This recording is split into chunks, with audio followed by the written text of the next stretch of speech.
So Leicester City 1, Arsenal, surprisingly, Kenny, 3. Where did that performance come from? Well, the thing about it is that there's two Leicesters. There's a Leicester away from home, which is fantastic and are very potent on the break. The play when they have their full team. Vardy, have Maddison, Harvey Barnes when he plays well. They're so clinical, and like they're ruthless in front of goal. But at the King Power, they do struggle a bit because teams tend to be on the front foot, especially and very aggressive on the counter attack with a bit of pace, and they tend to struggle. Like if you look at West Ham have bodied them, Aston Villa have bodied them, Leeds bodied them, Liverpool just imploded. Man United should have beaten them. So, and it's come to our attention. I think that they've lost 6 times, and we were the 6th home defeat for them. So I was expecting a lot, but when I saw the team sheet and I saw no Saka, no pace, I was very disappointed. But the thing about it is that I always say one thing about football is one man's misfortune is another man's opportunity. And, you only have to look at Willian today. We're not allowed to say he's a good player. Me and you, Lee, were the ones who backed him to come to the football club. We're the ones who've stood by him, despite the efforts of people we know very closely who are trying to say, let's tap out on him. We've stood by him because we've seen his quality at Chelsea. We know that, he's a very good dead ball expert. We know that he's got a turn of pace. All we need is a goal now. That's a fantastic performance. You can't knock it. Pepe as well. A player that me and you fall out about is because I've had enough. But he's turned it around for me. Southampton in the FA Cup turned it around. Even though we lost the game, he's turned it around. He's finally, the penny's dropping. Let me say something about Pepe. He's technically better than Saka, right? Him and Saka, in terms of technique and natural ability, Saka's got nothing in him, but Saka, he's got up there. He knows the game, and he's effective, and he obeys his manager, and that's why he plays, and that's why he's first choice over Pepe. But saying that, after the fact that Pepe's turned it around, because Odegaard's coming to the side, and they want to play Smith Rowe and Odegaard, he's been a casualty. Him and Lacazette have been left out. Lacazette, another good game today as well. Scored his penalty, held the line very well, showed what a proper centre forward should do. I know what you're going to say. Why is he talking about my mate Laka? I wanted the Aubameyang in centre forward. And that's another thing we don't agree with. I mean, the fault that people on Twitter are saying that me and you and a few others are forming a bit of a get-along gang, that we always agree on everything. If only they knew. We don't always agree on something. we agree on a lot, but we disagree on a lot. And that's how Willian is one of them. Willian is one of them. I want to put you right on that. I tapped out on William weeks ago to Kenny. Well, I wasn't listening. I wasn't listening when you tapped out then. Pepe, I've not tapped out on him. And today he was absolutely superb. And it just goes to show for me that when you have a right back that overlaps that guy, instead of coming in inverted and blocking where he wants to be to shoot, his level of performance goes up. He's more confident in himself. And he knows that he's got someone bombing on round him, that he can make the slide rule pass or come inside and shoot. And I thought he was absolutely superb today, as was Willian. I thought that was probably, both of them, that was probably their best games for Arsenal. And I know Pepe scored goals in other games that have won us matches, goals that have been a decisive goal. But I thought from start to finish, them two today, They wanted it. They wanted to go forward and carry the ball. And that's the thing. It's about opportunities. It's about opportunities and players taking them. Because under this coach, there's going to be opportunities, especially if he's going to have a situation where he's going to put the Europa League before anything else, making the Europa League the alpha and omega. I think we're short in terms of getting into the top 4. Well, we definitely. Me being very deluded would say they are. Even no matter how many points our rivals are dropping, I think it's going to be too late for us because of the fixtures we have. Europa League is probably a bit going to be hard as well. So I understand it. But what I'm trying to say, this team, contrary to what a lot of people say, does not pick itself. The performances doesn't justify certain players getting their chance, which means players like Mari, when you come in, take a chance. Cedric, you've got to take a chance. Bellerin's not a shoe in there, mate.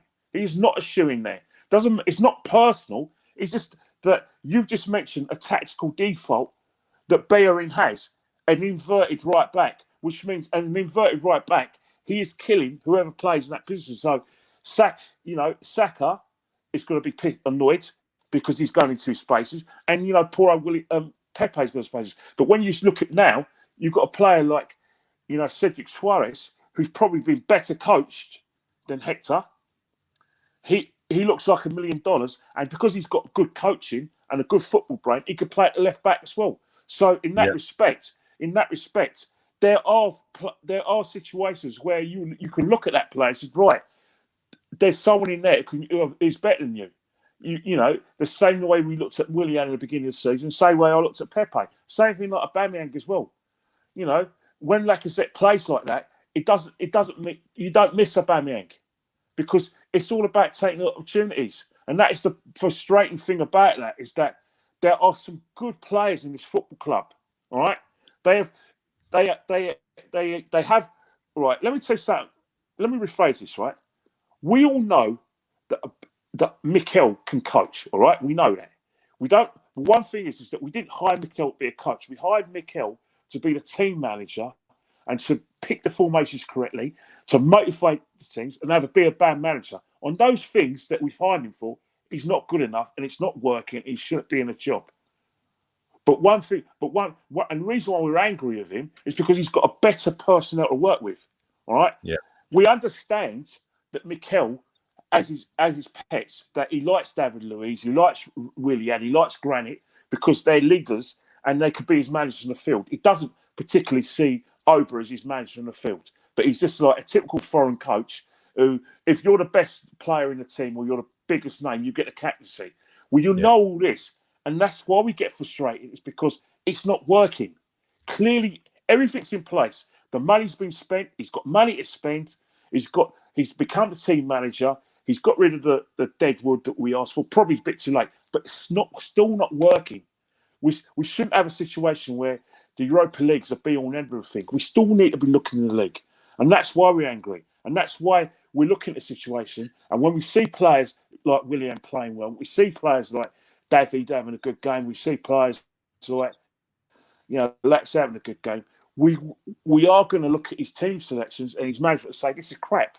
Because that's the thing. There's no consistency with our performances. The performance today was brilliant in the second half, especially. Our passes got so much crisper and our movement was fantastic in the second half. We were passing and moving. But these performances are few and far between. It's like one game like that, then we have 3 or 4 bad ones. Yeah. Then we have half of a football match good, then the other half's bad. Then we have one good game, and then it's 4 bad again. We can't get any consistency. It's because your consistency comes from consistency from the manager. He's not talking about consistency selection. It's having a plan. When I hear on the TV and I hear people like Mark and Keown, and I see people on social media engine called Twitter saying that there's a clear identifiable way of playing. There clearly isn't, because if there was, that it isn't working. It's because, and if there is a clear identifiable way of playing, it gets changed because teams work it out and work out deficiencies, and they isolate players who have weaknesses, and then that's how they play. You look at it now. When Cedric Suarez plays that right back, and we have David Luiz in the right-hand centre-half, we don't get mullered down our right-hand side. We don't. No, exactly. They have to find other angles to get in the team at. And now, if Holden and Bellas is playing it, they are in. There's problems there. Because, as you identify, one wants to be an inverted winger, one doesn't want to sort of be a traditional winger, which we want our right-backs to do. And then when teams attack us and get overloads, Bellerin says, help, where are you? And Rob can't do it. You know what I mean? Yeah. And I think that's the situation. Is that whatever happens, this season is becoming a write-off. And I'm very angry about it, because of a big club like Arsenal shouldn't have a season where we're playing for pride. It makes me very angry. I'm very happy with the result, but it hurts that we're playing for pride and we haven't got nothing to go for in the league. And we're still going for the Europa League. Next season, whatever happens, these performances, we need to see more of these performances. I want not just more of these performances. I want this to be a consistent type of performance. I don't want a situation where we're going to have this performance once every 5 games. That's not good enough. because it's No, like totally agree, man. it's Totally like, agree. it's like Listen, going back Kenny, to square one. no, thanks for coming on again, man. Appreciate it. I'll let you go and enjoy the rest of your Sunday afternoon with your family, and we'll catch up soon, mate. Thank you.